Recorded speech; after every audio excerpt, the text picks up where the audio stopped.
بسم اللہ الرحمن الرحیم الحمد للہ وکفی وسلام علی عبادہ الذین اصطفی اما بعد فاعوذ باللہ من الشیطان الرجیم بسم اللہ الرحمن الرحیم لتبلون فی اموالکم وانفسکم ولتسمعن من الذین اوتوا الکتاب من قبلکم ومن الذین اشرکوا اذى کثیرا وَإِن تَصْبِرُوا وَتَتَّقُوا فَإِنَّ ذَلِكَ مِنْ عَزْمِ الْأُمُورِ صدق اللہ مولانا العلی العظیم۔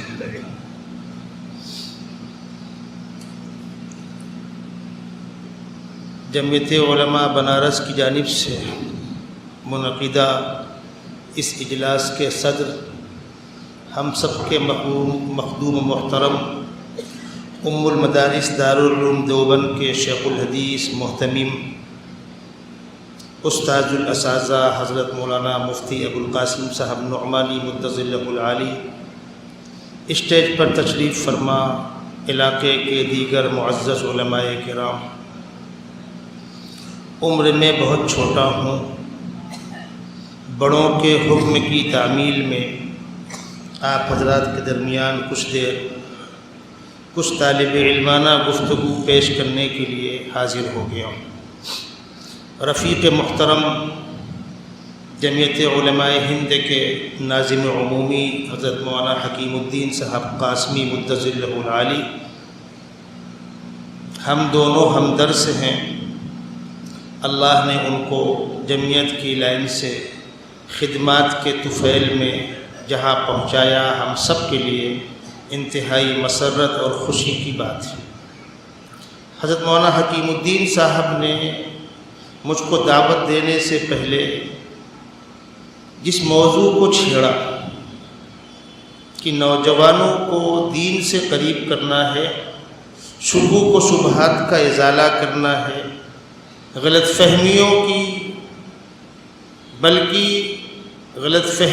کی سازشوں کے پردے چاک کرنے،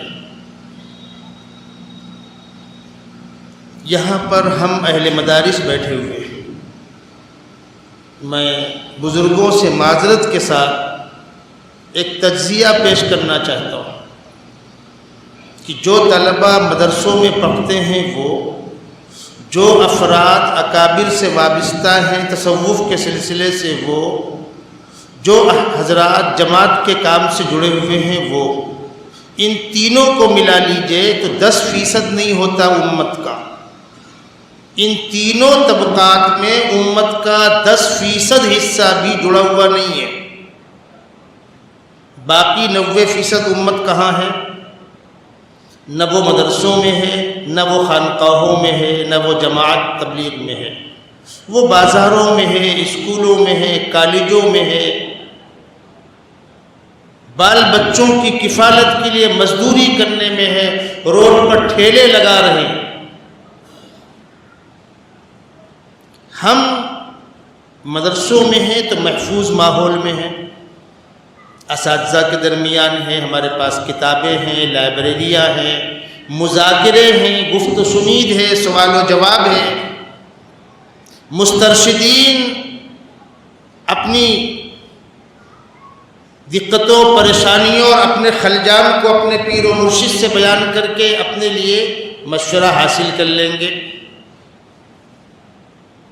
یہ بیچارے کہاں جائیں گے؟ تقریباً 50 لاکھ لوگ ہمارے مہاراشٹر میں صبح شام لوکل سے ٹریول کرتے ہیں۔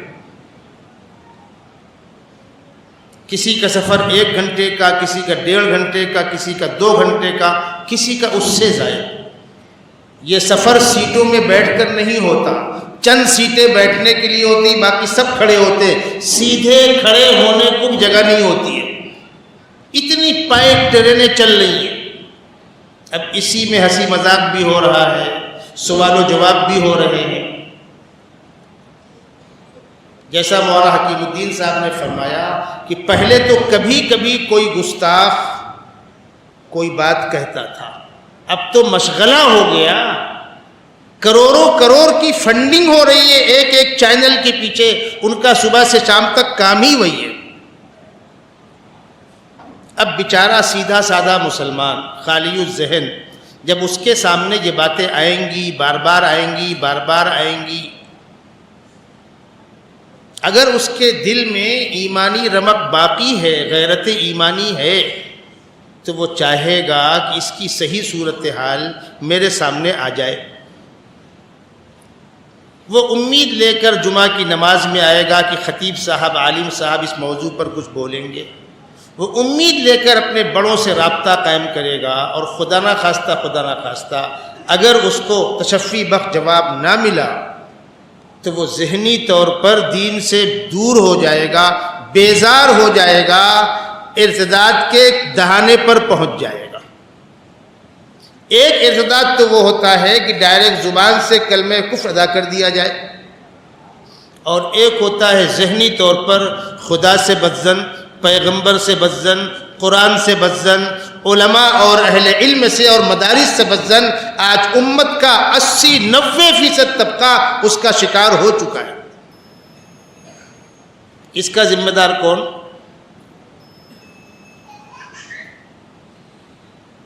میں ایک دکان پر کھڑے کچھ سامان لے رہا تھا۔ اسکول میں پڑھنے والا نوجوان مجھ سے پوچھتا ہے، آپ مفتی حذیفہ؟ میں نے کہا جی۔ سر مجھے آپ سے کچھ پوچھنا ہے۔ میں نے کہا پوچھو۔ اس نے کہا سر میں کالج میں پڑھتا ہوں، ہم اسٹوڈنٹ کے درمیان یہ بحث چلتی ہے کہ مسلمان 4 شادیاں کرتا ہے، یہی چیزیں قابل اعتراض ہیں؟ عام مسلمان 4 کرتا ہے تو پیغمبر نے 11 کیوں کی؟ اب سوچئے کس پس منظر میں، کس لب و لہجے میں یہ سوال سامنے آ رہا ہے۔ میں نے اس سے کہا بیٹا یہ دکان ہے، یہاں پر تفصیلی بات تو نہیں ہو سکتی، تم میرا نمبر لے لو، البتہ ایک بات سن کر جاؤ تاکہ تمہارے اندر طلب پیدا ہو جائے۔ تم کو یہ معلوم ہے کہ آقا صلی اللہ علیہ وسلم نے پہلی شادی کس عمر میں کی تھی؟ اس نے کہا مجھے نہیں معلوم۔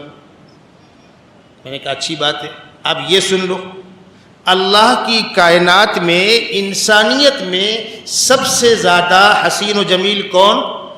سیدنا محمد رسول اللہ صلی اللہ علیہ وسلم۔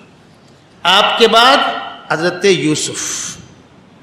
لکھنے والوں نے یہاں تک لکھا ہے کہ جب خدا بند قدوس نے حسن و جمال کو پیدا کیا تو اس کا 50% 50% تنہا سیدنا محمد رسول اللہ صلی اللہ علیہ وسلم کو دے دیا۔ پھر جو 50% بچا اس میں سے 25 یعنی 50 کا آدھا حضرت یوسف کو دے دیا۔ اب جو 25 بچا یعنی 50 آقا صلی اللہ علیہ وسلم کو اور 25 حضرت یوسف کو، 75 ہو گیا۔ اب جو 25 بچا قیامت تک آنے والے حسین مردوں اور عورتوں میں اس کو بانٹ دیا گیا۔ اب دنیا میں کہیں پر اگر حسن و جمال ہے تو وہ اس 25 پیسے کی چھیٹ ہے۔ حضرت یوسف جن کے حسن و جمال پر عاشق ہو کر زلیخا نے برے ارادے کا اظہار کیا تھا، اور جب عورتوں نے ملامت کی تو زلیخا نے ڈھٹائی کے ساتھ یہ بتلانے کے لیے کہ جس پر میں عاشق ہوئی ہوں تم ذرا اپنا حال دیکھ لو، دسترخوان لگایا، پردہ ڈال دیا اور دسترخوان میں پھل رکھ دیے، چھوٹے چاقو ہاتھ میں دے دیے، پھل کاٹو اور کھاؤ۔ اور اس کے بعد جب وہ پھل کاٹنے لگیں تو کہا یوسف ذرا سامنے سے گزر جاؤ۔ آتت کل واحدۃ منہن سکینہ وقالت اخرج علیہن فلما رأینہ اکبرنہ وقطعن ایدیہن وقلن حاشا للہ ما ھذا بشرا ان ھذا الا ملک کریم۔ نگاہ یوسف کے اوپر تھی، حسن و جمال پر تھی، اور چاقو بجائے پھل پر چلنے کے انگلیوں پر چل رہے تھے۔ قطعن ایدیہن، اور زبان سے کہہ رہی تھی قلنا حاشا للہ ما ھذا بشرا، یہ انسان تو نہ لاگت ہے، کونو مورت لاگت۔ ہندوستان کی زبان میں حسن کی، جمال کی انتہا جب ہوگی اس کی تعبیر ہے ان ھذا الا ملک کریم۔ تب زلیخا نے کہا تھا فذالکن الذی لمتننی فیہ، اسی نوجوان پر تو عاشق ہوئی ہوں، اپنا حال دیکھ لو۔ حضرت عائشہ فرماتی ہیں مصر کی خواتین نے انگلیاں کاٹی تھی یوسف کو دیکھ کر، میرے محبوب کو دیکھا ہوتا سینے چاک کر لیتی۔ یہ وہ نوجوان ہے، ابھرتی ہوئی جوانی ہے، 25 سال کی عمر میں۔ 25 سال میں ہم میں سے کالا کھترا بھی اچھا لگتا ہے۔ آپ کو عرب کی کوئی کنواری نہ ملتی، کوئی سردار کی بیٹی نہ ملتی؟ ابھی تو آپ نے نبوت کا اعلان بھی نہیں کیا تھا، ابھی تو مخالفت کا دور شروع بھی نہیں ہوا تھا، ابھی تو مکے والے آپ کو صادق و امین کہتے تھے، ابھی تو اپنے اختلافات کے آپ سے فیصلے کراتے تھے، ابھی تو آپ خوشحال تاجر ہیں۔ اس عمر میں آپ نے کس کا انتخاب کیا؟ ایک ایسی بیوہ کا جو عمر میں آپ سے 15 سال بڑی ہیں اور 2 مرتبہ بیوہ ہو چکی ہیں، صاحب اولاد ہیں۔ اور کب تک نبھایا؟ جب تک ان کا انتقال نہیں ہو گیا۔ یعنی جب بی بی خدیجہ کی عمر 65 سال کو ہو گئی اور آپ کی عمر 50 سال کی ہو گئی، وہ 15 سال بڑی تھی اور ان کا انتقال ہوا، تو ان کے بعد دوسری خاتون سے نکاح کیا۔ اس خاتون کی عمر، بی بی سودا کی عمر آپ کے برابر، آپ کی عمر بھی 50 سال اور بی بی سودا کی عمر بھی 50 سال، اور ان کو بھی نبھایا 3 سال مزید۔ مکۃ المکرمہ کی پوری زندگی 13 سالہ نبوی زندگی، 40 سال میں آپ کو نبوت ملی، 53 سال تک آپ مکۃ المکرمہ میں ہیں۔ ایک خاتون آپ کے نکاح میں ہے، پہلی بھی بیوہ ہے، دوسری بھی بیوہ ہے۔ عزیزم، میں نے بچے سے کہا عزیزم آپ کو یہ بات معلوم ہے؟ تو اس کے آنکھوں سے آنسو جاری تھے۔ کہا انکل ہمیں کچھ نہیں معلوم۔ میں نے کہا اب دوبارہ مجھ سے رابطہ قائم کر لینا۔ آقا صلی اللہ علیہ وسلم کے کردار پر کیچڑ اچھالا جا رہا ہے، کہیں ختم نبوت پر کتے بھوک رہے، اماں عائشہ کا مذاق اڑایا جا رہا ہے، اور ہم علماء، ہم فارغین دیوبند، ہم کو نہیں ہے توفیق۔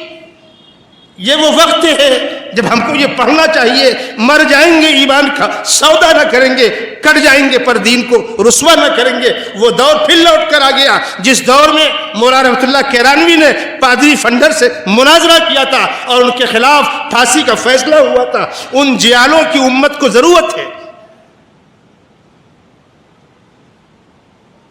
میرے بزرگوں، ہم کچھ نہیں کر سکتے، اتنا بھی نہیں کر سکتے۔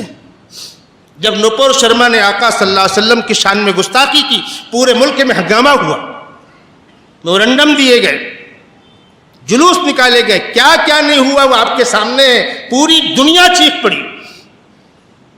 میں نے اپنے بعض اکابر کو فون لگا کر کہا تھا وہ جو ہو رہا ہے وہ اپنی جگہ، اس گستاخ کا انجام دنیا میں کیا ہوگا، آخرت میں کیا ہوگا، وقت اس کو بتلائے گا۔ لیکن آقا صلی اللہ علیہ وسلم کی شان میں جو گستاخی کی گئی اور نوجوانوں کا ذہن گندا ہوا، اس کو صاف کرنا ہماری آپ کی ذمہ داری نہیں ہے؟ اگر ہے تو پھر تاخیر کس بات کی؟ تو پہلے میں آپ کے سامنے اس سوال کا مکمل جواب دے دوں۔ آقا صلی اللہ علیہ وسلم نے 11 شادیاں کی ہیں، کیوں کی ہیں؟ پہلے تو آپ یہ سن لیں کس بیوی سے کب کی، کس عمر میں کی، پھر اس سوال کا جواب آئے گا کیوں کی۔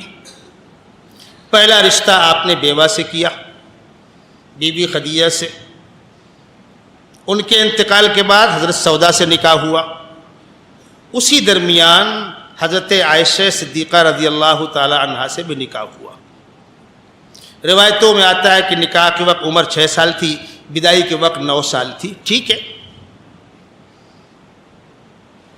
ہندوستان کے اندر بہت سے لوگوں نے 7-8 سال کی عمر کی بچیوں شادیاں کی ہیں، آپ نے بار بار سنا ہوگا، لیکن یہ ایک ضمنی چیز ہے، اب وہ نقل ہوتے ہوتے کتابوں کے اندر آ گئی۔ اس کے بالمقابل وہ حوالے بھی تو ہیں جس کے اندر عمر زائد ہونے کا ثبوت موجود ہے۔ سیرت نگار لکھتے ہیں سیدنا ابوبکر صدیق رضی اللہ تعالیٰ عنہ کی ساری اولادیں اللہ کے نبی کو نبوت ملنے سے پہلے پیدا ہو چکی تھی۔ کتابوں کے اندر یہ بات موجود ہے، اس کو آپ نوٹ کر لیں۔ اللہ کے نبی صلی اللہ علیہ وسلم کو نبوت ملتے وقت اگر اماں عائشہ 1 سال کی بھی تھی تو مدینہ منورہ پہنچنے کے بعد جب بدائی کیا عمر ہو گئی؟ 14 سال 13 سال یہ مدینہ منورہ پہنچنے کے بعد بدائی ہوئی ہے. اگر نبوت ملتے وقت 1 سال کی بھی تھی تو 13 14 ہوا کہ نہیں ہوا؟ غزوہ احد میں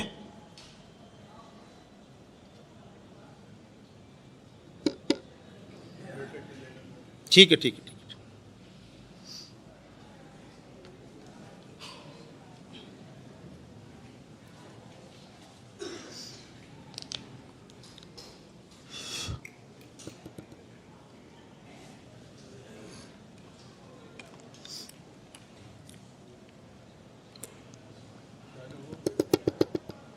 ابھی نہیں ہوا.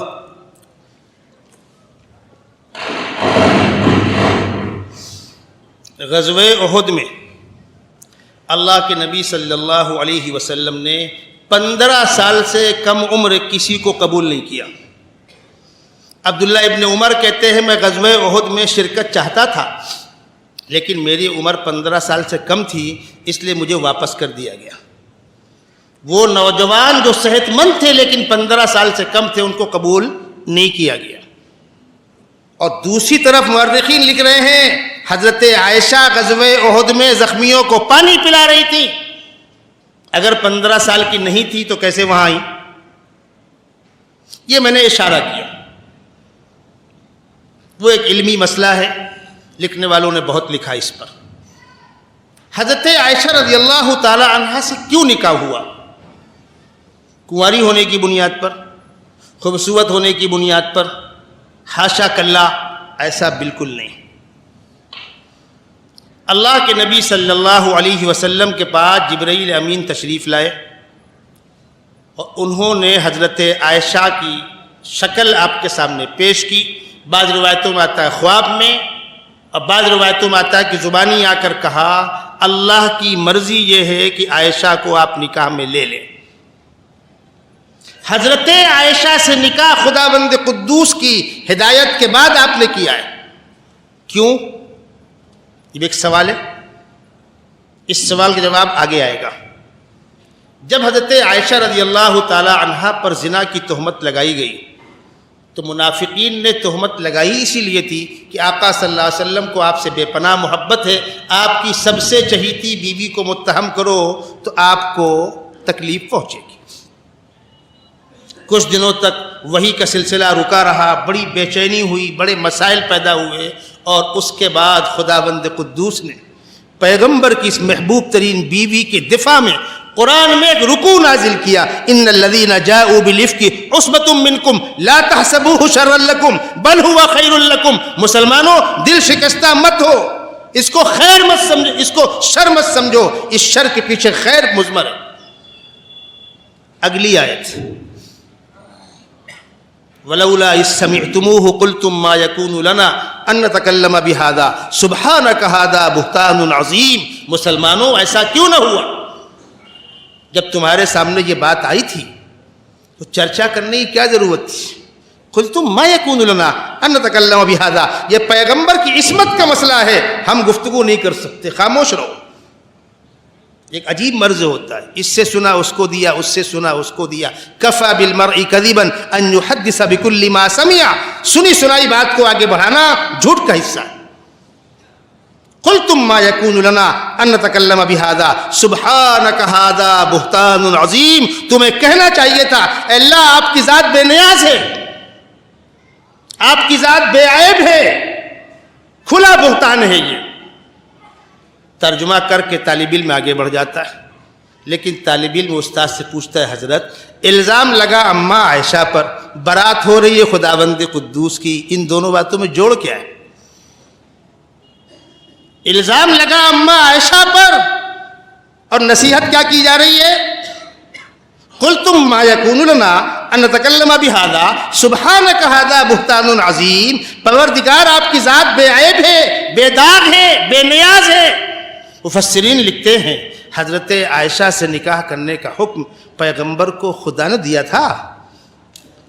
جب خدا پیغمبر کو ہدایت کر کے خاتون سے نکاح کرو اور نکاح کرا رہا ہے تو کیا نعوذ باللہ یہ خاتون آئندہ چل کر بے راہ روی کا شکار ہوگی تو اللہ کے علام الغیوب وصف پر آنچ نہیں آئے گی؟ وہ علام الغیوب ہے. اگر یہ عورت خائن ہے، بددیانت ہے، تو خدا کی شان پر آنچ آتی ہے. یہ ہے وہ چیز. پیغمبر علیہ السلام نے حضرت عائشہ سے نکاح اس لیے کیا تھا. خدا نے کیوں سفارش کی تھی؟ اس کا جواب آگے دوں گا. آگے بڑھیے. مکۃ المکرمہ میں پہلا نکاح بی بی خدیجہ سے، دوسرا نکاح بی بی سودا سے اور حضرت عائشہ سے، لیکن بدائی مدینہ منورہ میں. مدینہ منورہ پہنچنے کے بعد غزوہ احد تک آپ کے نکاح میں 2 ہی بیویاں. غزوہ احد کب ہوا ہے؟ مدینہ منورہ پہنچنے کے 3 سال کے بعد، یعنی 53 سال آپ کی عمر مکے میں ہو چکی تھی. غزوہ احد جب ہوا ہے تو آپ کی عمر 56 سال کی ہو گئی. اب کچھ خواتین بیوہ ہو گئی، اور جنگ احد میں، غزوہ احد میں 70 صحابہ شہید ہوئے. ان کی بیوائیں تھیں. ان بیواؤں کو اپنے آپس میں ایڈجسٹ کرنا ہے. پیغمبر علیہ السلام نے ترغیب دی کہ ان کو نکاح میں لے لیا جائے. اس موقع پر آپ نے 3 بیواؤں کو خود نکاح میں لیا. حضرت ام سلمہ، حضرت حفصہ، زینب بنت خزیمہ، تاکہ یہ بیوائیں امت میں کھپیں. 56 سال کی عمر میں آپ نے ان 3 بیواؤں سے نکاح کیا. آپ کے خادم خاص، منہ بولے بیٹے حضرت زید بن حارثہ، ان کو لوگوں نے لا کر بازار میں غلام بنا کر بیچ دیا تھا. بی بی خدیجہ نے خرید کر آقا صلی اللہ علیہ وسلم کو دے دیا. آپ نے ان کو آزاد کر دیا اور وہ آپ کے پاس رہنے لگے. حضرت زید کے والدین کو معلوم ہوا کہ ہمارا بچہ کسی نے غلام بنا کر بیچ دیا ہے، مکے کے ایک شریف آدمی کے پاس ہے، چلتے ہیں پیسے دے دیں گے، جو پیسے ان کے لگے ہوں گے وہ دے کر اپنے بچے کو لے آئیں گے. اسی امید کے ساتھ وہ لوگ آئے. آ کر آقا صلی اللہ علیہ وسلم سے ملاقات کی کہ وہ زید ہمارا بیٹا ہے، ہم آزاد قبیلے کے لوگ ہیں، وہ آزاد نوجوان ہے، کسی نے دھوکہ دے کر اس کو بیچ دیا، آپ کی زوجہ محترمہ نے خرید لیا، آپ کو دے دیا، آپ نے اس کو آزاد کیا، آپ کا جو پیسہ لگا ہے وہ لے لیجئے، ہمارے بچے کو ہمارے حوالے کر دیجئے. آپ نے فرمایا اگر زید جانا چاہیں تو ان کی مرضی، میں روکتا نہیں. والدین بہت خوش ہوئے، بیٹے کے پاس گئے، زید ہم تمہارے والدین ہیں، چلو. زید نے کہا میں نہیں جاتا. اب کیا کریں؟ اب پنچایت جمع ہوئی. پنچوں نے فیصلہ کیا ایسا کرو، ایک طرف سیدنا محمد صلی اللہ علیہ وسلم کھڑے ہو جاتے ہیں اور ایک طرف زید کے گھر والے کھڑے ہو جاتے ہیں، بیچ میں زید کھڑے ہو جاتے ہیں. ان کو مکمل اختیار دے دو، چاہے ادھر چلے جائے چاہے ادھر چلے جائے. جب ان کو اختیار دیا گیا تو وہ اپنے والدین طرف نہ جا کر آقا صلی اللہ علیہ وسلم طرف چلے آئے. زید کے والدین روتے بلکتے ہوئے کہ زید آزادی کو ٹھکرا رہے ہو. انہوں نے کہا میں اس دربار کو چھوڑ نہیں سکتا. جب زید ابن حارثہ نے یہ قربانی دی تو آقا صلی اللہ علیہ وسلم نے ان کو گھر کے ایک فرد کی حیثیت سے مقام دیا، خادم خاص رہے. اور سفر طائف میں جو خادم آپ کے ساتھ ہے وہ زید ابن حارثہ ہے. اب زید ابن حارثہ کی عمر ہو گئی شادی کی.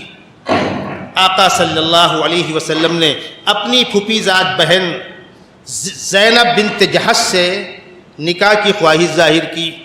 گھر والوں کو کچھ تأمل ہوا، لیکن سمجھانے بجھانے کے بعد وہ لوگ مان گئے. کیوں تأمل تھا؟ زینب قریش قبیلے کی کنواری خوبصورت بچی ہیں. زید ابن حارثہ پردیسی ہے، آزاد کردہ غلام ہے، ہو سکتا ہے مزاج میل نہ کھائے، لیکن نکاح ہو گیا. اب نکاح ہونے کے بعد مزاج میل نہیں کھاتا تھا. حضرت زید آ کر اللہ کے نبی صلی اللہ علیہ وسلم سے تکلیف کا اظہار کرتے تھے، اور ایسے حالات پیدا ہونے لگے کہ شاید طلاق ہو جائے گی. اب آقا صلی اللہ علیہ وسلم کو دوہرا غم، میرے کہنے پر یہ نکاح ہوا، اگر طلاق ہو گئی تو میرے خاندان والوں کے لیے بڑی سکی کی بات ہوگی. اور بالآخر ایک دن ایسا ہوا، حالات ناسازگار ہوئے اور طلاق ہو گئی. حضرت زینب کے اس غم کو کیسے ختم کیا جائے؟ خدا بند قدوس نے آسمانوں کے اوپر زینب کا نکاح اللہ کے نبی سے کر کے ان کی عزت بحال کی۔ قرآن کہتا ہے فلما قضا زید منہا وطرا زوجناکہا۔ اس کے ساتھ ساتھ عرب کے اندر منہ بولے بیٹے کو واقعی بیٹے کا درجہ دے کر کے سارے احکامات متبنہ کو بیٹے کے قائم مقام بنانے کی رسم تھی، اس کو بھی ختم کرنا تھا۔ لِكَيْ لَا يَكُونَ عَلَى الْمُؤْمِنِينَ حَرَجٌ فِي أَزْوَاجِ أَدْعِيَائِهِمْ إِذَا قَضَوْا مِنْهُنَّ وَطَرًا۔ اہل علم خوب سمجھتے ہیں اس بات کو۔ حضرت زینب سے اس لیے نکاح ہوا۔ ادھر حضرت ابو سفیان جو اس وقت تک اسلام نہیں لائے تھے، ان کی بیٹی حضرت ام حبیبہ پورے خاندان کی مخالفت مول لے کر اسلام میں داخل ہوتی ہیں، شوہر کے ساتھ حبشہ ہجرت کرتی ہیں، وہاں شوہر بددین ہو جاتا ہے اور اس کا انتقال ہو جاتا ہے، تنے تنہا ہیں۔ آقا صلی اللہ علیہ وسلم نے نجاشی بادشاہ کے پاس پیغام کہلایا ابو سفیان کی بیٹی کا مجھ سے نکاح کر کے روانہ کرو ان کی حوصلہ افزائی دلجوئی کے لیے۔ نجاشی بادشاہ نے حبشہ میں نکاح پڑھا کر آپ کو اطلاع دی ہے اور مہر کی رقم خود ادا کی ہے 400 دینار، بہت بڑی رقم ہوتی ہے۔ ان سے اس لیے نکاح ہوا۔ 5 ہجری میں قبیلے بنی مستلق سے جنگ ہوئی۔ یہ قبیلہ مکے اور مدینے کے بیچ میں آباد تھا۔ اس جنگ میں سردار مارا گیا، لوگ گرفتار ہوئے، بیٹی گرفتار ہوئی حضرت جویریہ۔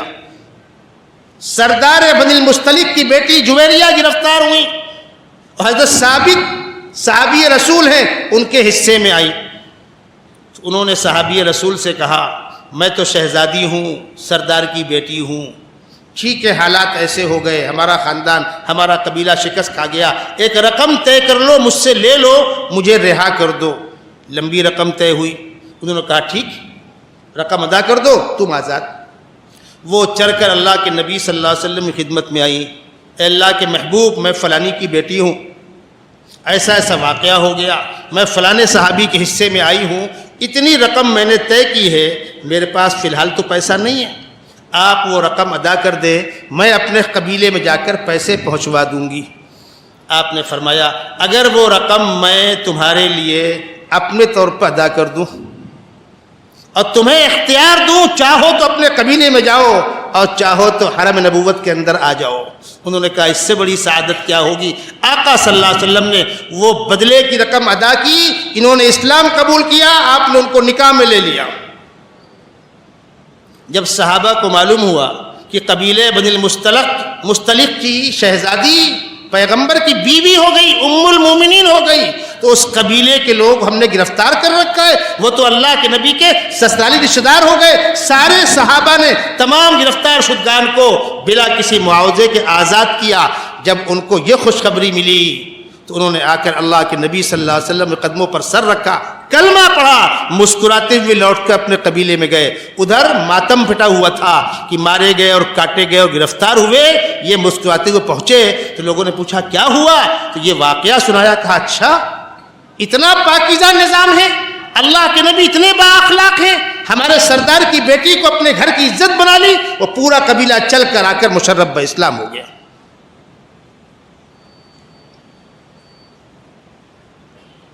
مدینے کے اندر قبیلے بنو نذیر ان سے جنگ ہوئی ابن اخطب اس کی بیٹی حضرت صفیہ رضی اللہ تعالی عنہا یہ بھی گرفتار ہو کر آئیں، ان کو بھی اللہ کے نبی صلی اللہ علیہ وسلم نے آزاد کرایا اور اپنے نکاح میں لے لیا۔ یہاں پر رک کر ایک بات بتلا دوں، آپ کے زائد نکاح کے مقاصد میں سے اہم مقاصد کیا تھے؟ ایک اہم مقصد تھا مخالفتیں کم کرنا، مختلف اسلام مخالف قبائل کی بچیوں کو نکاح میں لینا تاکہ مخالفتیں کم ہوں۔ جب حضرت ام حبیبہ رضی اللہ تعالی عنہا آپ کے حرم میں آئی ہیں، آپ کے نکاح میں آئی ہیں، آپ کتاب اٹھا کر دیکھیے، ابو سفیان اپنے اوپر مٹی پھینکتے تھے۔ ابو سفیان اب تو کیا کرے گا، اب تو محمد تیرا داماد ہو گیا، اور اسی کے بعد مخالفتیں کم ہوئی۔ قبیلے بنی المستلق کی مخالفت اسی کے بعد کم ہوئی ہے۔ چند رشتے آپ نے اس لیے کیے، پھر آخری رشتہ حضرت میمونہ رضی اللہ تعالی عنہا سے ہوا ہے۔ اس طرح جو آپ نے 11 نکاح کیے، ایک مطلقہ اور ایک کنواری. حضرت زینب بنت جہش مطلقہ ہے, حضرت عائشہ کنواری ہیں, باقی ساری خواتین بیوہ ہیں. کیوں نکاح کیا؟ اب آئیے پیچھے لوٹیے, حضرت عائشہ سے کیوں نکاح کیا؟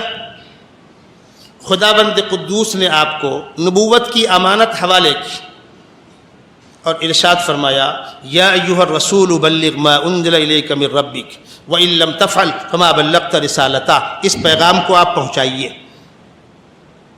اور آپ کو یہ خوشخبری سنائی گئی کہ پچھلے انبیاء کرام تو الگ الگ علاقوں کے نبی تھے, قوموں اور قبیلوں کے نبی تھے, آپ پورے عالم کے نبی ہیں اور آپ کا پیغام پورے عالم میں پھیلنا ہے, سارے مذاہب پر اس کو غالب آنا ہے. هو الذی ارسل رسولہ بالہدی ودین الحق لیظہرہ علی الدین کلہ. آپ نے کوشش تو بہت کی, لیکن 13 سال مکہ المکرمہ کے مظلومانہ گزر گئے, کوئی نظام نہ بن سکا. مدینہ منورہ پہنچنے کے بعد دوسرے سال جنگ بدر, تیسرے سال جنگ احد, 5ویں سال جنگ خندق, انہی جنگوں میں الجھے رہے. وہ تو صلح حدیبیہ کے بعد تھوڑی فرصت ملی اور فتح مکہ کے بعد کم از کم خطہ حجاز میں اسلام کو غلبہ نصیب ہوا ہے, لیکن آفاقی طور پر اسلام عالم میں نہیں پھیل سکا تھا.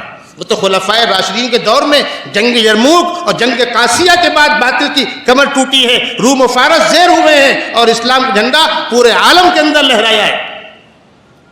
آپ جس طریقے سے مردوں کے نبی تھے اس طریقے سے عورتوں کے نبی تھے.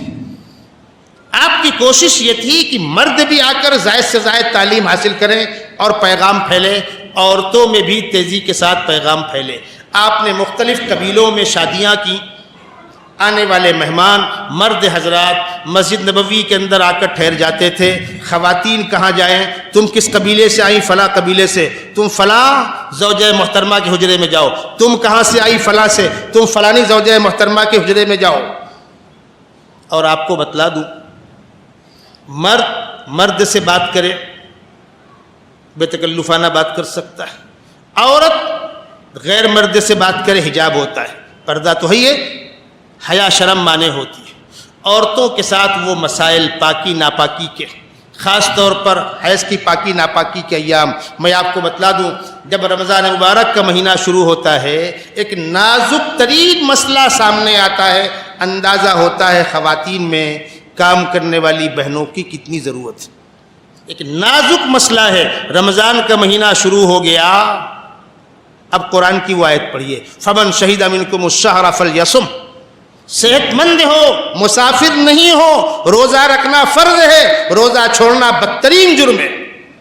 ایک مسئلہ یہ ہے, اور اگر ناپاکی ہے حیض کی تو روزہ رکھنا حرام ہے. اب بیچاری ہماری بہن جن کے ایام میں تبدیلی ہوتی رہتی ہے, ایام متعین نہیں ہو پا رہے, عمر رسیدہ خواتین, وہ طے نہیں کر پاتی کہ اپنے آپ کو پاک شمار کرے کہ ناپاک شمار کرے. اگر پاک شمار کرے تو روزہ بھی رکھنا ہوگا, نماز بھی پڑھنا ہوگا, اور رمضان میں ہر مسلمان قرآن پاک کی تلاوت کرنا چاہتا ہے, اور خدا نہ خواستہ ناپاک ہے تو روزہ رکھنا حرام ہے, نماز پڑھنا منع ہے اور قرآن چھونا منع ہے. وہ اپنے آپ کو پاک شمار کرے کہ ناپاک شمار کرے. اپنے شوہروں سے کہتی مسئلے پوچھ لو, شوہر نٹکھٹ ناکارہ, ان کو کہا توفیق ہے, وہ بیچاری ڈائریکٹ فون لگا کے مسئلے پوچھتی ہیں. کتنا بوجھ پڑتا ہوگا ان بہنوں پر. حج کرنے گئیں, طواف کے لیے پاکی شرط ہے, حرم میں آنے کے لیے پاکی شرط ہے, طواف زیارت کے لیے پاکی شرط ہے, وہ اپنے آپ کو پاک شمار کرے کہ ناپاک شمار کرے. کتنا اہم مسئلہ ہے. پیغمبر علیہ السلام کی ان بیویوں نے آپ سے علم حاصل کیا اور امت کی خواتین تک علم پہنچایا. بالفاظ دیگر پیغمبر کی بیویاں ہماری مائیں امت کی مستورات اور پیغمبر کے بیچ میں واسطے کا کام کرتی تھیں, اور اس واسطے کے کام میں سب سے اونچا مقام جن خواتین کا تھا, اللہ کے نبی ان سے زائد محبت کرتے تھے. اس تعلیمی درسگاہ کی معلمات کون تھیں؟ نمبر 1 پر حضرت عائشہ, حضرت حفصہ, ام سلمہ, ام حبیبہ. یہ پڑھے لکھے خاندانی خواتین تھی, یہ پیغمبر علیہ السلام کی مزاج چراغ تھی, اور ان سب میں سب سے اونچا مقام حضرت عائشہ کا ہے. محدثین نے جہاں پر صحابہ کے طبقات طے کیے, مجتہد صحابہ کرام جن کا انفرادی قول بھی حجت ہے, حضرت عائشہ کو وہاں رکھا ہے. یہ ہے وجہ اللہ کے نبی کو ان سے محبت کرنے کی. دنیا گستاخی کر رہی ہے, ہم کو توفیق نہیں ہے. ہم آگے بڑھ کر کہیں جس کا دن امت کے درمیان بھٹکتے ہوئے گزرتا ہو اور جس کی رات مصلے پہ روتے گزرتی ہو، اس کے اوپر یہ الزام. جس نے زندگی میں 2 وقت جو کی روٹی پیٹ بھر کے نہ کھائی ہو، انتقال کے وقت چراغ میں تیل نہ رہا ہو، جس نے اپنے خاندان والوں کو پراپرٹیاں نہیں دی ہیں، جو بچہ صدقہ کر دیا، اس پر یہ الزام. نعوذ باللہ من ذالک. جس نے 25 سال کی ابھرتی ہوئی جوانی میں ایک بیوہ کے ساتھ شادی کر کے جب تک وہ زندہ رہی انہی کے ساتھ نبھا دیا، 53 سال کی عمر تک ایک بیوی کے ساتھ گزارا کیا ہے، زائد شادی کرنے کے تعلق سے اس کے اوپر یہ پھوہڑ الزام. اور ہم مسلمان خواب غفلت میں سو رہے ہیں. ہم کیا منہ دکھائیں گے آقا صلی اللہ علیہ وسلم کو، اور کیا منہ دکھائیں گے خداوند قدوس کو؟ اس نوجوان نسل کے ذہنوں کے اندر پیدا ہونے والے شکوک و شبہات کا ازالہ کرنا کس کی ذمہ داری؟ کچھ دنوں پہلے طلاق کے مسئلے پہ تماشا ہوا، پارلیمنٹ میں بل لے آئے. ٹھیک ہے، ہر چیز کا ایک وقت ہوتا ہے، ہر رات کی صبح ہوتی ہے. بڑے بڑے فرعون و قارون نمرود آئے اور غرق ہوئے. امت صبر سے کام لے، کوئی چیز ہمیشہ نہیں رہا کرتی. دنیا ویسی بات میں ہر شے ہے تیزگام، ہر دن کے لیے رات ہے، ہر صبح کی ہے شام. رنگ زوال سے ہے رنگین، گل بھی خار بھی، دھوکہ ہے سب جہاں میں، خزاں بھی بہار بھی. امتحان کے ایام ہے، گزر جائیں گے. لیکن حق واضح کرنا، باطل کو کٹہرے میں کھڑا کرنا، جو کام مولانا قاسم نانوتوی کر گئے، جو کام حضرت شیخ الہند کر کے گئے، جو کام محدث اعظمی مولانا حبیب الرحمان اعظمی کر کے گئے، اور جو کام آج بھی اللہ کے بہت سے نیک بندے حضرت تھانوی کر کے گئے، علامہ کشمیری کر کے گئے، ہمارے اکابر کی امتیازی شان یہی ہے. دارالعلوم کی پہچان یہ ہے، احقاق حق ابطال باطل. پارلیمنٹ میں بل آ گیا. بمبئی کے ایک فرقہ پرست اخبار کے آفس سے مجھے فون آیا، سر آپ کا انٹرویو چاہیے طلاق کے موضوع پر، 3 طلاق کے موضوع پر. میں نے کہا میں دوں گا، بالکل دوں گا، لیکن ایک شرط ہے. کہنے لگے وہ کیا؟ میں نے کہا گفتگو پوری ہوگی اور جو گفتگو ہوگی وہ چھپے گی. آپ بھی ریکارڈ میں لیں گے، ہم بھی ریکارڈ میں لیں گے. اگر آپ نے بددیانتی کی ہم اصل کلپ اوپن کر دیں گے. بعد میں جا کر کاٹ پیٹ کر کے منمانے طور پر اس کو شائع کرو، یہ نہیں ہوگا. کہنے لگے کہاں سے گفتگو شروع ہوگی؟ ہم نے کہا گفتگو یہاں سے شروع ہوگی کہ ہمارے یہاں نکاح جو ہے وہ ایک مقدس بندھن ہے. نکاح کے موقع پر اللہ کے نبی صلی اللہ علیہ وسلم خطبہ نکاح میں جو آیتیں پڑھتے تھے ان آیتوں کو غور سے پڑھ لیا جائے، ان کا ترجمہ پڑھ کے امت کو سنا دیا جائے تو صاف سمجھ میں آئے گا کیا پیغام دیا جا رہا ہے. یا ایھا الناس اتقوا ربکم الذی خلقکم من نفس واحدہ وخلق منها زوجہا. سارے انسان ایک ماں باپ کی اولاد ہو. حضرت آدم سے ان کی بیوی حوا اور ان دونوں سے مل کر سارے انسان. جب سارے انسان ایک ماں باپ کی اولاد ہو تو پیدائشی طور پر کوئی چھوٹا اور کوئی بڑا نہیں ہوگا، پیدائشی طور پر کوئی اونچا نیچا نہیں ہوگا. وہ گندگی، لڑکے والے عزت دار، لڑکی والے ذلیل، یہ نہیں ہوگا. نکاح ہوتے ہی لڑکے کے لیے لڑکی کے ماں باپ جیسے ہو گئے، لڑکی کے لیے شوہر کے ماں باپ جیسے ہو گئے. منہ بولے نہیں، محرم شرعی ہو گئے. ایک دوسرے کا لحاظ رکھو. واتقوا اللہ الذی تساءلون بہ والارحام ان اللہ کان علیکم رقیبا. جس خدا سے قدم قدم پر سوالات کرتے ہو، محتاجگی کے ساتھ ہاتھ پھیلا کر کھڑے ہوتے ہو، وہ خدا دیکھ رہا ہے، اس کا کیمرہ تم پر چل رہا ہے. ان اللہ کان علیکم رقیبا. یہ مقدس رشتہ ہے. اس رشتے کے اندر کبھی بدمزگی پیدا ہو جاتی ہے، ہو سکتا ہے. شوہروں کو حکم دیا گیا خیارکم خیارکم لنسائہم وانا خیارکم لنسائی. نبھاؤ. عاشروہن بالمعروف فإن کرہتموہن فعسى ان تکرہوا شیئا ویجعل اللہ فیہ خیرا کثیرا. ہو سکتا ہے تم کو تمہاری بیوی کم پسند آتی ہو، شکل و صورت ہے، چال ڈھال ہے، اٹھنا بیٹھنا ہے، کھانا پکانا ہے، مانا ہم نے، لیکن یہ سوچو کہ اللہ کے نام پر میں نے اس کے ہاتھ میں ہاتھ رکھا ہے، اس کی عزت میری عزت، چوراہے میں کھڑے ہو کر اس کو رسوا مت کرو، سمجھاؤ واللاتی تخافون نشوزہن فعظوہن واہجروہن فی المضاجع واضربوہن، تنبیہ کرو، بستر دور کر دو، تنبیہن، تھوڑی سی مار کی اجازت بھی ہے، تکلیف دینے کے مقصد سے نہیں۔ اس کے بعد بھی بات نہ بنے تو خاندان کا ایک بڑا ادھر سے ایک بڑا ادھر سے بیٹھ جائے، جس کی غلطی ہو سمجھا بجھا کر ڈانٹ ڈپٹ کے ختم کرو۔ وَإِنْ خِفْتُمْ شِقَاقَ بَيْنِهِمَا فَابْعَثُوا حَكَمًا مِّنْ أَهْلِهِ وَحَكَمًا مِّنْ أَهْلِهَا، یہ آنے والے پنچ اگر اخلاص کے ساتھ مسئلہ بنانے کی کوشش کریں گے، اللہ کی مدد شامل حال ہوگی۔ إِن يُرِيدَ إِصْلَاحًا يُوَفِّقِ اللَّهُ بَيْنَهُمَا، اتنی تمام تر کوشش کے بعد بھی اگر مزاج میل نہیں کھاتا تو ہمارے یہاں ایسا بالکل نہیں ہے کہ اب الگ نہیں ہو سکتے۔ تمہارے یہاں ایسا ہے کہ الگ نہیں ہو سکتے، ہمارے یہاں الگ ہو سکتے ہیں۔ بنیادی فرق یہ ہے، ہمارے یہاں الگ ہونے کا آپشن ہے، تمہارے یہاں نہیں ہے۔ حتیٰ کہ اگر ان دونوں میں سے کسی ایک کا انتقال ہو جائے تو دوسرا شادی کر سکتا ہے، عورت عدت گزارنے کے بعد، اور مرد کے ساتھ عدت کی پابندی نہیں ہے۔ تمہارے یہاں آپشن نہیں ہے۔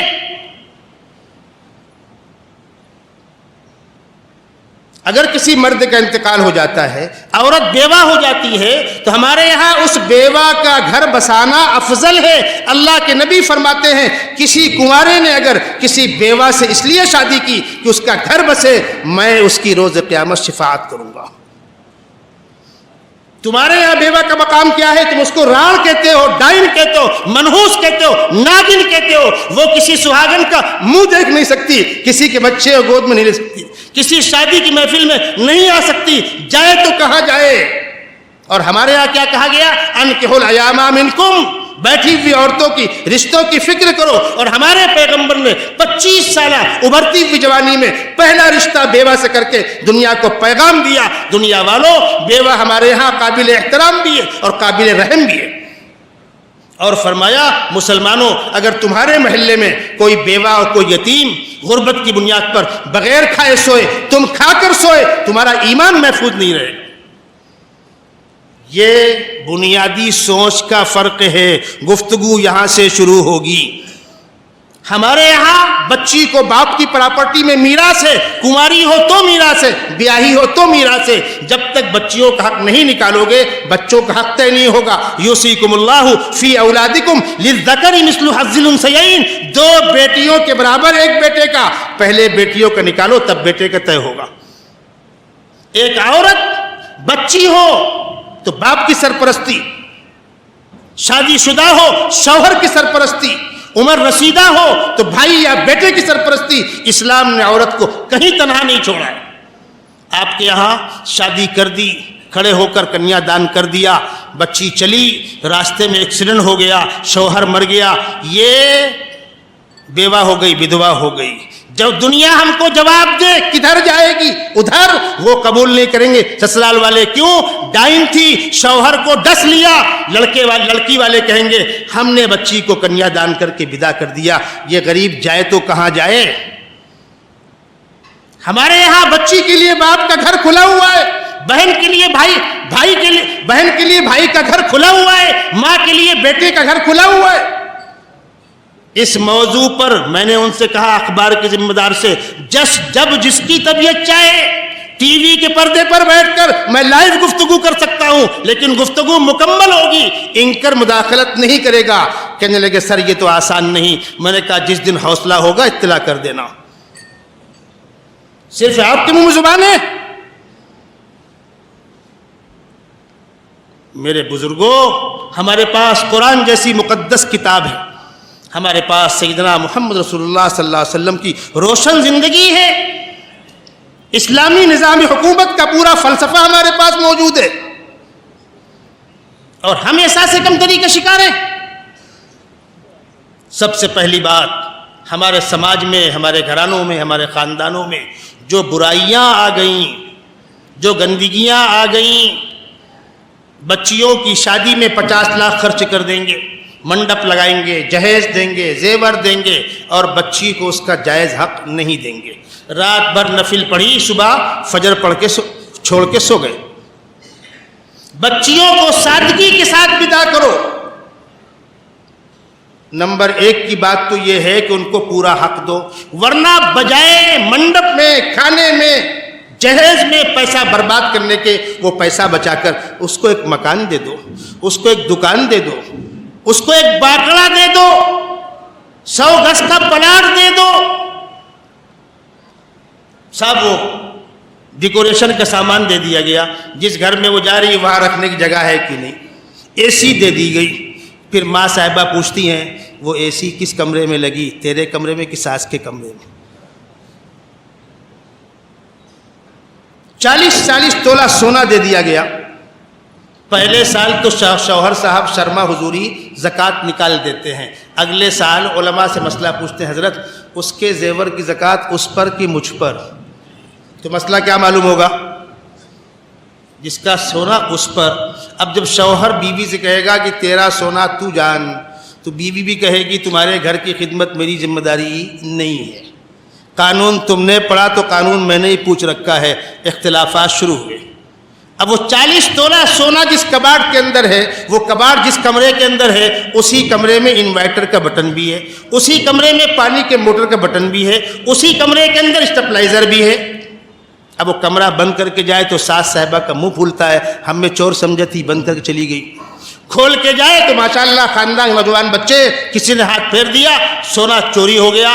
کہے تو کس منہ سے کہے کہ سونا کس کام آئے گا؟ اس 40 تولے کی 20 لاکھ روپے کی رقم میں، بھائی 1,00,000 2 لاکھ روپے کا پہننے کو لے لو جو روزمرہ پہننا ہے، اس پیسے کی آپ زمین لے لو، کل کو بچے بڑے ہوں گے، ضرورت پڑے بیچ لینا۔ یہ سمجھایا جا رہا ہے۔ لڑکے والوں سے کہا گیا کہ تم کو اللہ نے قوت بازو دیا۔ آپ کو بتلا دوں، اس پر بھی بڑا تماشا ہوتا ہے۔ مسلمانوں میں عورت خادمہ ہے، عورت نوکرانی ہے، عورت بچے پیدا کرنے کی مشین ہے، عورت کھیتی ہے، یہ تماشے ہو رہے۔ اسلامی فلسفہ کیا ہے؟ اسلام نے مرد کو قوام بنایا ہے۔ الرجال قوامون علی النساء بما فضل اللہ بعضهم علی بعض وبما انفقوا من اموالهم۔ مرد نگراں ہے۔ کیوں؟ عورت کے ساتھ پردے کے مسائل ہیں، عورت کے اوپر کمانے کی ذمہ داری نہیں ہے، عورت کے اوپر کفالت کی ذمہ داری نہیں ہے، باہر نکلنا ہے، کمانا ہے، کفالت کرنا ہے۔ اور پیدائشی طور پر خداوند قدوس نے مرد کو جفاکش طاقتور بنایا ہے۔ ابھی آپ یہاں بیٹھے ہوئے، آپ یہاں سے لوٹ کر 11 بجے گھر جائیں، 12 بجے گھر جائیں، 1 بجے گھر جائیں، خدا نہ خواستہ اتنی رات میں کیا مستورات باہر نکل سکتی ہیں؟ کسی گھر کے مرد پسند کریں گے، خود عورتیں پسند کریں گی، ان کے مسائل ہیں۔ جب یہ ساری ذمہ داریاں مرد کی ہیں تو قوام کون ہوگا؟ وہ آپ بتا دیں ہم کو۔ قرآن کہہ رہا ہے بما فضل اللہ بعضهم علی بعض، پیدائشی طور پر اللہ نے مرد کو طاقتور بنایا ہے، جفاکش نے بنایا ہے۔ اور مرد کا حسن ہے اس کی مردانگی میں، اس کی محنت میں، جفاکشی میں۔ اور اگر کسی مرد کے اندر یہ اوصاف نہ ہو اور عورتیں والے اوصاف ہو تو کیا کہلائیں گے؟ بیچ والے۔ اشک ہمارا نوجوان داڑھی مصاف۔ بمبئی کا آپ کو واقعہ سناتا ہوں۔ ایک صاحب بلڈنگ سے اترے، ایک نوجوان بالکل داڑھی مصاف اور لباس ایسا کہ طے کرنا مشکل کی بچہ کی بچی۔ انہوں نے کہا بٹیا ذرا ہٹ جانا۔ اے بڈھے تم کو دکھتا نہیں ہے؟ بٹیا ہوں، بیٹا ہوں۔ کہا بابو ہم کا جانی، ہم میں تو ایک کے دکھاتا ہے۔ اب وہ نوجوان بڑے میں گرم ہونے لگا اور لوگ جمع ہو گئے بلڈنگ کے۔ کیا ہوا؟ تو بچہ بول رہا ہے یہ بڈھا مجھ کو بچی بول رہا ہے۔ تو ان لوگوں نے کہا کہ کیا غلطی ہے؟ تم ہو تو ویسے ہی، داڑھی مجھ دونوں صاف ہے۔ آج کا نوجوان اس کو کمال سمجھ رہا ہے۔ اللہ نے مردوں کے اندر علامت رکھی ہے، جس کو دیکھو ہم عورتوں کو مردوں کے برابر لا کر کھڑا کرنا چاہتے ہیں۔ میں نے ایک سے پوچھا اگر کسی عورت کے مچھ نکل آئے تو رہن دے گی؟ فوراً جائے گی؟ حجام گیا، بیوٹی پارلر کا فوراً رخ کریں گی؟ مچھ گوارا ہے، داڑھی گوارا ہے؟ ارے مرد بناتا ہے لیکن تم کو نکلنا گوارا ہے؟ ایک مجلس کے اندر ایک دن آتا ہے یوم خواتین، اس کو بڑی اہمیت سے منایا جاتا ہے۔ اور وہ لوگ جو عورتوں کو مردوں کے خلاف بھڑکاتے ہیں وہ خوب ہوا دیتے ہیں۔ اسی قسم کی ایک مجلس مجھ کو بلایا، میں نے پہلے ان سے معذرت چاہی کہ ہمارا کیا کام ہے ان دین بیزار لوگوں کے درمیان، مردوں کے خلاف بغاوت کا مزاج رکھنے والی خواتین درمیان ہمارا کیا کام ہے؟ کہہ لگے نہیں، وہ اوپر سے اشارہ ہوا آپ آئیے۔ میں نے کہا 2 شرطیں ہیں پھر۔ پہلی شرط یہ ہے کہ میں آدھا گھنٹہ بیان کروں گا، اور دوسری بات ہے میڈیا رہے گا، میں اس سلسلے میں اسلامی نقطہ نظر پیش کروں گا، کسی کو اچھا لگے یا برا کہ آپ صاحب ایسے مشترک مجمع کے اندر اسلام کی بات کر رہے ہیں، اللہ رسول کی بات کر رہے ہیں، قرآن و حدیث کے حوالوں سے میں اپنی بات کہوں گا۔ اگر 2 شرطیں منظور ہیں تو آپ بلاؤ، ورنہ مت بلاؤ۔ ان کو تو بلانا تھا، بلایا ان لوگوں نے۔ یقین جانیے وہ مجلس اس لائق نہیں تھی کہ وہاں بیٹھا جائے، لیکن مجبوراً بیٹھے۔ ایک محترمہ آئی، ان کا تعارف کرایا گیا، انہوں نے اپنے شوہر کے خلاف کورٹ میں کیس کر دیا ہے اور شوہر کو اندر کروا دیا 498 لگا کر، تالیاں بجی، ان کا ہار پھول ہو گیا۔ دوسری آئیں، انہوں نے شوہر پہ کیس کیا اور سرکاری پگار کی سلپ لگا کر کے آدھی پگار اپنے نام کروا لی۔ انہوں نے کورٹ میں درخواست دے کر 10,000 ماہانہ خرچہ طے کرا لیا۔ سب کا استقبال ہو رہا ہے۔ اللہ اللہ کر کے میری باری آئی تو میں نے ان لوگوں سے پوچھا کہ بھائی اس میں کوئی ایک واقعہ ایسا آپ سنا دو کہ آپ لوگوں نے کسی کا گھر اجڑنے سے بچا بھی لیا ہو۔ میں پلا کر گرانا تو سب کو آتا ہے، مزہ تو جب ہے گرتوں کو تھام لے ساقی، کوئی ایک واقعہ تو پیش کرو۔ اب میں پلٹ کر آپ سے پوچھتا ہوں، جب شوہر بیوی میں اختلاف ہو گیا، بچہ ماں کے گود میں ہے تو بغیر باپ کا ہے، باپ کے پاس بغیر ماں کا ہے، اسلام یہ کہتا ہے آخری حد تک سمجھاؤ، ان یریدا اصلاحا یوفق اللہ بینہما۔ پھر میں نے اپنی بہنوں سے پوچھا کہ میری بہنوں، کان پک گئے سنتے سنتے کہ ہم عورتوں کو مردوں کے برابر لا کر کھڑا کرنا چاہتے ہیں، اور ہمارے یہاں ماشاءاللہ ایسے ہم کوئی کمی نہیں جو کہتے ہیں مساوات چاہتے ہیں۔ ان کو پتہ ہی نہیں کہ مساوات مطلوب ہے کہ موازنت مطلوب ہے، توازن مطلوب ہے۔ عورت کو عورت کے مقام پہ عزت دو، مرد کو مرد کے مقام پہ عزت دو۔ نہ عورت مرد کا کام کر سکتی ہے، نہ مرد عورت کا کام کر سکتا ہے۔ اور جس کو غلط فہمی ہو میں چیلنج کرتا ہوں، میں نے ان سے پوچھا بہنوں سے کہ بہنوں آپ یہ بتلاؤ، آپ مرد بننا چاہتی ہو کہ عورت رہنا چاہتی ہو؟ کہنے لگی ہم تو عورت رہنا چاہتے ہیں۔ تو میں نے کہا عورت الگ صنف ہے، مرد الگ صنف ہے، دونوں ایک کیسے ہو جائیں گے؟ پھر میں نے اگلا سوال کیا ان لوگوں سے جو منتظمین تھے، میں نے کہا میں معذرت کے ساتھ ایک سوال کر رہا ہوں، آپ کے ہاں بچے کس کے پیدا ہوتے ہیں، عورتوں کو کہ مردوں کے؟ آپ کی فیملی میں سارے بچے آپ کے گھر کی میڈمات کے بیگمات کے ہوئے، ایک آپ بھی پیدا کر دو بھائی، تب نہ برابری ہوگی۔ اس غریب کے دکھ میں آپ شامل ہو جاؤ۔ دنیا ترقی کرتے کرتے یہاں تک پہنچ گئی، اب بجائے عورتوں کے آدھے آدھے بانٹو، ایک تم ایک ہم، تب تو برابری ہوگی۔ بچہ دودھ کس سے لپٹ پر کیے گا؟ ماں سے کہ باپ سے؟ آپ بھی پلاؤ، ثابت کرو مساوات۔ پھر میں نے اسلامی فلسفہ بیان کیا، شرط کے مطابق اسلام نے مرد کو قوام قرار دیا ہے 2 شرطوں کے ساتھ، بما فضل اللہ بعضهم علی بعض وبما انفقوا من اموالهم۔ پیدائشی طور پر مرد جفا کش ہے، اس میں کوئی موازنہ نہیں کر سکتا۔ ذالک فضل اللہ یؤتیہ من یشاء۔ ہمارا جسم ہے، سر بھی ہمارے جسم کا حصہ ہے، پیر بھی جسم کا حصہ ہے، لیکن ٹوپی سر پہ رہے گی، جوتا پیر میں رہے گا۔ آپ یہ نہیں کہہ سکتے کہ بدن بھی، پیر تو بدن کا حصہ ہے، جوتا سر میں رکھو، ٹوپی پیر میں رکھو، احمق کہلاؤ گے۔ تو میں نے ان سے پوچھا، ہم عورت کے لیے مرد کو نگراں قرار دیتے، آپ مجھے بتلائیے آپ کے منسٹر صاحب، وزیر اعظم صاحب سیکورٹی کے بیچ میں رہتے ہیں کہ نہیں؟ کھانا چیک ہو کر ان کو ملتا ہے کہ نہیں؟ ارے الہ آباد ڈبکی مارنے آئے تھے، باقاعدہ تار لگا دیے گئے تھے، کوئی مگرمچھ اندر سے آئے کام نہ بڑھا دے۔ آپ لوگوں نے نیوز میں دیکھا ہوگا، سیکورٹی لگی ہوتی ہے باقاعدہ۔ اس سیکورٹی کو ان کی آپ توہین کہیں گے؟ اس تحفظ کو توہین کہیں گے؟ اسلام نے عورت کو تحفظ فراہم کیا ہے، بیٹی کو باپ کی شکل میں، بہن کو بھائی کی شکل میں، بیوی کو شوہر کی شکل میں، ماں کو بیٹے کی شکل میں۔ اسلام نے کہیں عورت کو تنہا نہیں چھوڑا ہے، بیٹی کو باپ سے میراث ہے، بیوی کو شوہر سے میراث ہے، ماں کو بیٹے سے میراث ہے۔ اس کو آپ توہین کہتے ہیں؟ وَبِمَا أَنفَقُوا مِنْ أَمْوَالِهِمْ، عورت کے سارے خرچوں کا ذمہ دار اس کا شوہر ہے. اگر اس کو دنیا توہین کہتی ہے، مبارک ہو آپ کو ایسی آزادگی. اسلام نے عورت کو تحفظ فراہم کیا. میں سفر میں تھا، اتفاق سے سیٹ RSC رہ گئی. اب میرے جو پارٹنر تھے سیٹ میں وہ ایک فرقہ پرست تنظیم کے ممبر تھے. انہوں نے مجھ سے پوچھا آپ عالم ہیں؟ میں نے کہا جی. کہاں سے پڑھے ہیں؟ دارالعلوم دیوبند سے. اب کیا کہنے صاحب. شروع ہو گئے وہ اسلام پہ اعتراضات، ایک اعتراض، دوسرا اعتراض، تیسرا اعتراض. میں سنتا رہا. میں کچھ دیر دفاع کرتا رہا اندازہ کرنے کے لیے کہ پانی کتنا گہرا ہے. اندازہ ہو گیا کہاں کھڑے ہیں یہ. تو میں نے ان سے پوچھا کہ میں بھی آپ سے کچھ پوچھ سکتا ہوں؟ کہنے لگے ہاں پوچھیے. میں نے کہا آپ مجھے بتلائیے، مذہب اور سیاست دو الگ الگ چیزیں ہیں کہ ایک ہے؟ مذہب اور سیاست ایک ساتھ جمع ہو سکتے ہیں کہ نہیں؟ دنیا کہے گی نہیں، ہم کہیں گے ہاں. اسلامی حکومت کا حکمراں خلیفہ راشد سیدنا ابوبکر صدیق مذہبی تھے، حکمراں تھے. سیاست کس کو کہتے ہیں؟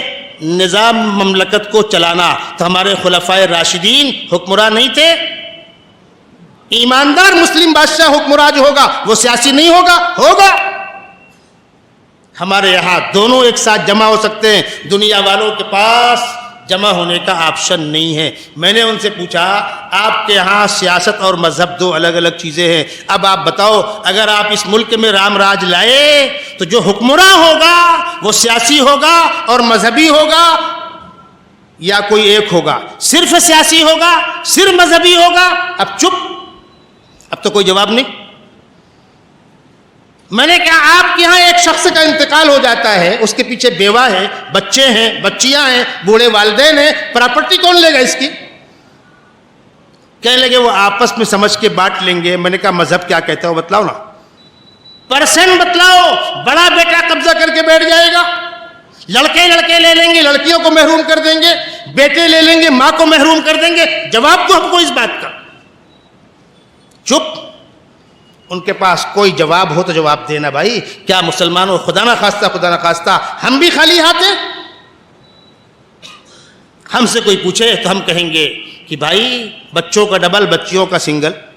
بیوہ اگر مرنے والے کے اولاد ہے تو بیوہ کو 1/8 ملے گا اور اولاد نہیں تو 1/4 ملے گا.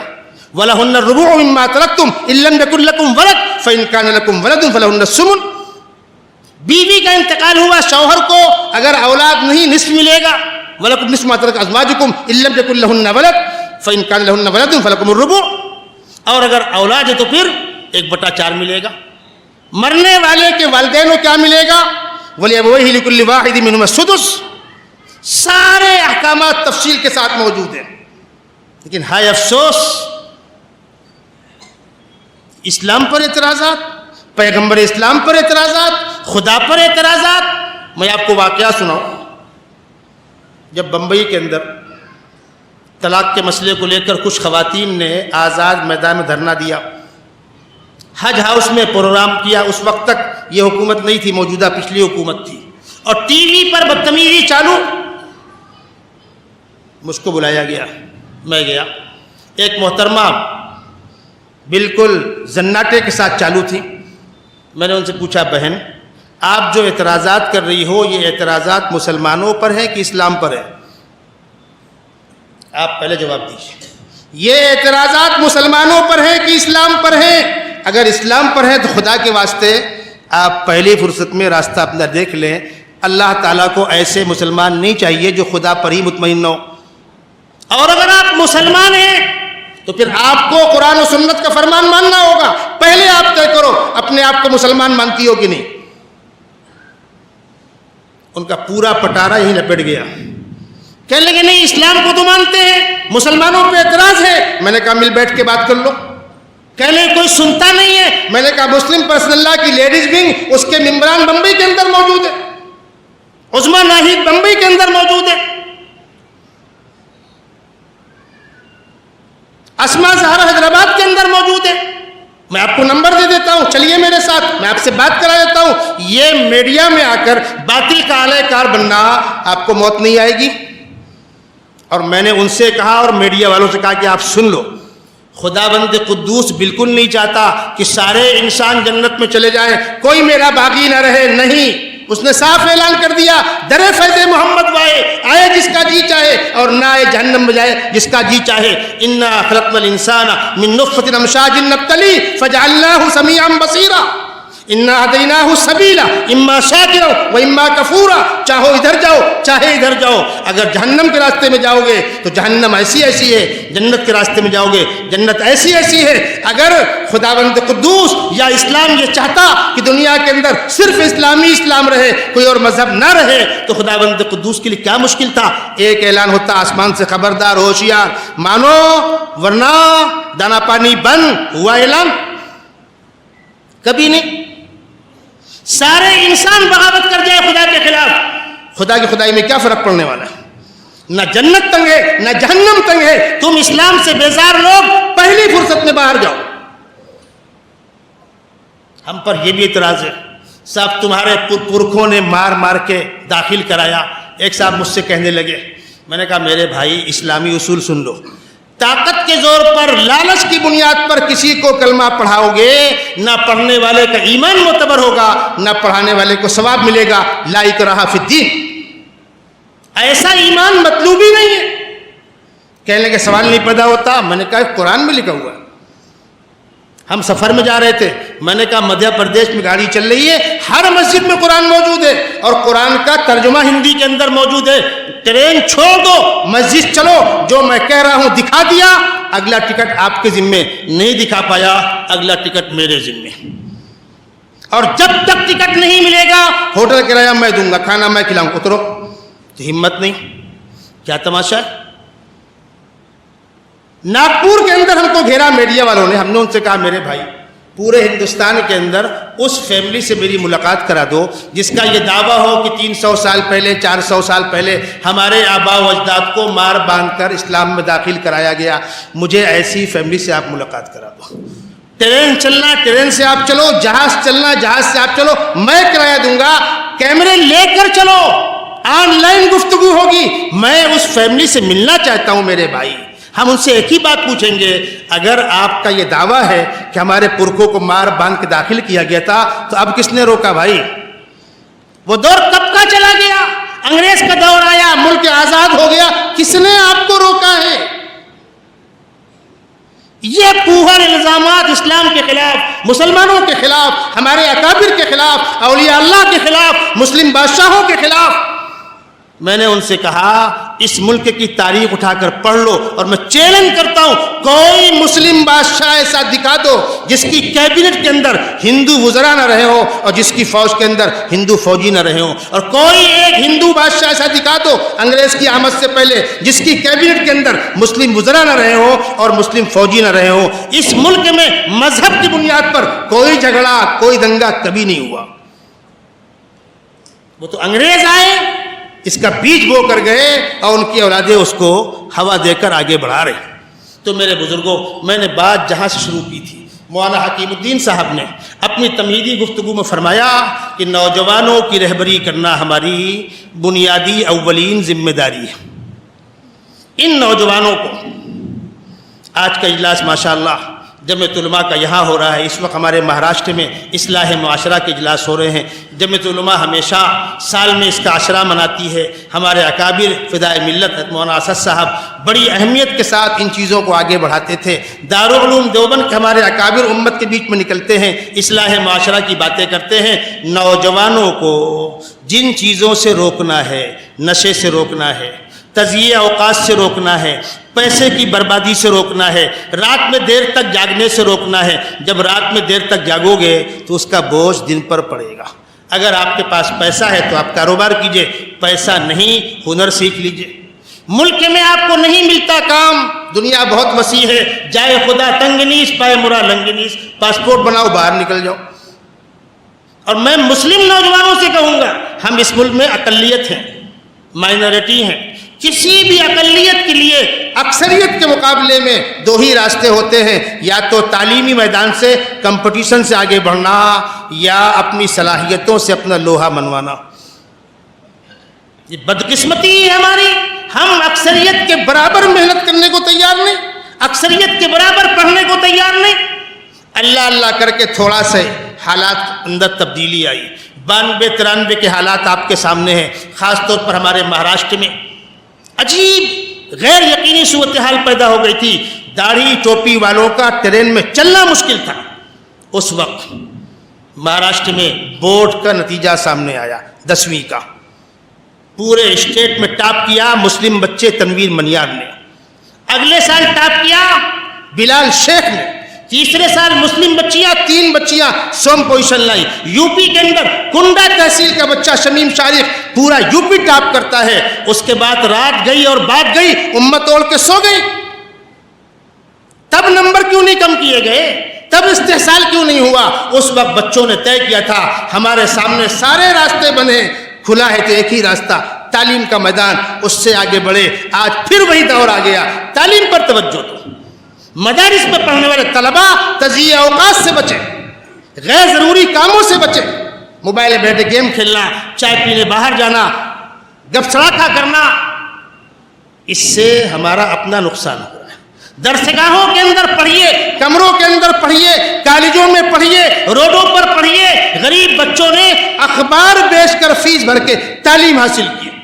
ہمارے یہاں ڈھونڈی کے اندر ایک صاحب ڈپٹی کمشنر بن کے آئے, ڈی سی پی. وہ بتلاتے تھے میں غریب گھرانے کا تھا, میں لانڈی میں پریس کرتا تھا جا کر 2 گھنٹے 4 گھنٹے, اس پیسے سے فیس بھرتا تھا اور پڑھتے پڑھتے آج ڈی سی پی بنا. اے پی جے عبد الکلام کیوٹ برادری کے اندر پیدا ہوئے, 4تھی کلاس کے اوپر خاندان والے پڑھانے کو تیار نہیں تھے. اس بندے نے اخبار بیچ کر اسکول کی فیس بھری, تعلیم حاصل کی. پھر وہ میزائل مین بنے اور پھر ان کو سیاسی پلیٹ فارم سے اوپر اٹھ کر, وہ کسی پارٹی کے ممبر نہیں تھے, متفقہ طور پر چن کر ہندوستان کا صدر بنایا گیا. اور اس آدمی نے اپنی زندگی کی آخری گھڑی تک تعلیمی خدمات کو انجام دیا. لیکچر دیتے دیتے اٹیک آیا, اللہ کو پیارے ہو گئے. مرنے کے بعد جنت جہنم میں کیا ہوگا وہ تو وہاں ہے, لیکن دنیا کے اندر گندم سے گندم رویت, جو سے جو از مکافات عمل غافل مچو. جو بوگے وہ اگے گا, محنت کرو گے ثمرہ سامنے آئے گا. عزیز نوجوانوں, عزیز طلبہ, میرے دوستوں, احباب, اس ملک میں مسلمانوں کے لیے اگر کوئی راستہ کھلا ہے تو وہ محنت کے ساتھ تعلیم حاصل کرنے کا, ایمانداری کے ساتھ کاروبار کرنے کا. سیدنا یوسف علیہ السلام کو بھائیوں نے پہلے کنویں پھینکا, پھر غلام بنا کر بیچ دیا, مصر میں گئے, بادشاہ کے مکان میں رہے, وغیرہ وغیرہ. زلیخا کی نگاہ بد ان پر لگی, وہ برائی کی دعوت دیتی رہی, چیلنج کرتی رہی. یوسف جو کہتی ہوں ماننا ہوگا ورنہ جیل کی سلاخوں میں جانا ہوگا. لئن لم یفعل ما آمرہ لیسجنن ولیکون من الصاغرین. جس کے جواب میں وہ کہتے ہیں رب السجن احب الی مما یدعوننی الیہ, پروردگار جیل جانا گوارا ہے, ناجائز میں منہ مارنا گوارا نہیں. تقریباً 12 سال جیل کاٹی, اس کے بعد رہا ہوئے, پھر وزیر خزانہ بنے, مملکت کے ذمہ دار بنے. قحط پڑا, 22 لوگ آئے, ایک بار آئے, دوبارہ آئے, تیبارہ آئے, اور جب آخری مرتبہ آ کر کہا ایھا العزیز مسنا واہلنا الضر وجینا ببضاعۃ مزجاۃ فاوف لنا الکیل. بادشاہ سلامت, ہم پہلے پیسے لے کر آیا کرتے تھے, آپ شرافت میں پیسے پلٹا دیا کرتے تھے, اب تو ہمارے پاس پیسے بھی نہیں رہے, ہم نبی زادے ہیں, صدقہ سمجھ کر ہم کو دے دیجئے. فاوف لنا الکیل صدق علینا. یہ آواز کان میں پڑی, صبر کا پیمانہ لبریز ہو گیا. فرمایا هل علمتم ما فعلتم بیوسف واخی اذ انتم جاہلون. کچھ یاد ہے تم نے یوسف کے ساتھ اور یوسف کے بعد بنیامین کے ساتھ کیا سلوک کیا تھا؟ یہ سننا تھا. پیروں سے زمین نکل گئی. اب جو نگاہ بھر کے دیکھا, او ہو مصر کا بادشاہ تو ہمارا بھائی یوسف ہے. قالوا اینک لانت یوسف قال انا یوسف وھذا اخی قد من اللہ علینا. یہ اللہ کا کرم ہے. اس کے بعد کا جملہ غور سے سنیے گا. یوسف فرما رہے ہیں انہ من یتقی ویصبر, انہ من یتقی ویصبر فان اللہ لا یضیع اجر المحسنین. جس کی زندگی کے اندر جہد ہوگا, جفا کشی ہوگی, اور اللہ پر یقین ہوگا, تقویٰ ہوگا اور برداشت کا مادہ ہوگا, دنیا کی کوئی طاقت اس کے قدموں کو ترقی سے نہیں روک سکتی. قرآن نے بار بار یہ بات کہی ہے, جود مسلسل اور برداشت. میں نے جو آیت پڑھی تھی لَتُبْلَوُنَّ فِي أَمْوَالِكُمْ وَأَنفُسِكُمْ تم کو آزمایا جائے گا، مال کا نقصان، جان کا نقصان. تسمعن من الذین اوتوا الکتاب من قبلکم ومن الذین اشرکوا، تم سے پہلے کے اہل کتاب آپ سب سمجھتے ہیں وہ کون لوگ ہیں، اور مشرک، یہ دونوں ایک ہو جائیں گے اور مل کر تمہاری اور تمہارے پیغمبر کی دل آزاری کریں گے. وَإِن تَصْبِرُوا وَتَتَّقُوا فَإِنَّ ذَلِكَ مِنْ عَزْمِ الْأُمُورِ. جمو تمنا آبرو کی ہے اگر گلزار ہستی میں تو خاروں میں الجھ کر زندگی کرنے کی خو کر لے. برداشت کرو. گرمی کے روزے کیوں رکھتے ہو؟ ثواب کی امید پر. پیدل حج کیوں کرتے ہو؟ ثواب کی امید پر. مشقتیں کیوں برداشت کرتے ہو؟ ثواب کی امید پر. تو کڑوی کسیلی سنو، جہاں برداشت کرنا ہے وہاں برداشت کرو. ہر جگہ آستین چڑھانا مسئلے کا حل نہیں ہے. جمعیت علماء کے ذمہ داران بار بار یہ بات کہتے ہیں، بڑوں کا کام بڑے کریں گے، چھوٹے بڑوں کا کام ہاتھ میں نہ لیں. برداشت سے کام لیجئے، جو ممکن ہے وہ کیجئے. بڑے جہاں بلائے وہاں آئیے، جہاں آواز دے وہاں کھڑے ہوئیے، اور جب ضرورت پڑے تو اپنے لٹے پٹے بھائیوں کی مدد کے لیے خزانے کھولیے. بڑوں کے اوپر اعتماد کیجیے. آج امت کو بڑوں کے اوپر سے اعتماد سے کاٹا جا رہا ہے، پسند کیا جا رہا ہے. عزیز نوجوانوں، اپنے بڑوں پر اعتماد کیجئے. جو بڑے ہمارے سامنے بیٹھے ہوئے ہیں، میں بے تکلف کہہ رہا ہوں، میرے دوست مولانا حکیم الدین صاحب مہینوں گھر لوٹ کر آنے کا ان کو موقع نہیں ملتا. مفتی ابو القاسم صاحب اپنے شہر کے اندر موجود ہیں، اپنے گھر والوں کے ساتھ بیٹھنے کا موقع نہیں. ہمارے اکابر نے پوری زندگیاں دینی خدمت کے لیے وقف کی. وسائل ان کے پاس آپ سے زیادہ ہیں، محلات بنا سکتے ہیں، پراپرٹیاں بنا سکتے ہیں، لیکن روکھی سوکھی کھانا، کڑوی کسیلی سننا اور امت کے درد میں، امت کے غم میں رات و دن کوڑنا، ان کے اوپر یہ الزام. حکومت کی چاپلوسی ہو رہی ہے، حکومت کی ہاں میں ہاں ملائی جا رہی ہے. ارے بھائی، بڑے خوب سمجھتے ہیں کہاں پر ہاں کہنا، کہاں پر نہ کرنا. امت کے حالات کے مطابق بچہ کہتا ہے ابو ٹافی کھاؤں گا، ابو میٹھا کھاؤں گا. ڈاکٹر کہتا ہے اس کو میٹھا مت دو، دانت اس کے سڑ رہے ہیں، اس کے آنتوں میں تکلیف ہے. اب بچہ روتا ہے، بچہ کہتا ہے امی گیم کھیلوں گا. ڈاکٹر کہتا ہے اس کی آنکھیں خراب ہو رہی، اس کو موبائل مت دو. تو بڑے بچوں کے صحت کی رعایت کرتے ہوئے اس کے مطابق فیصلے کرتے ہیں. اپنے بڑوں کے اوپر اعتماد کیجئے. اللہ تبارک و تعالیٰ ان بڑوں کے سایہ عاطفت کو ہم چھوٹوں پر تادیر برقرار رکھے. جمعیت علماء بنارس جانب سے منعقدہ اس کانفرنس میں، سیرت کانفرنس میں الحمدللہ کل بھی ہمارے اکابر آئے، گفتگو ہوئی، آج بھی آئے ہوئے ہیں.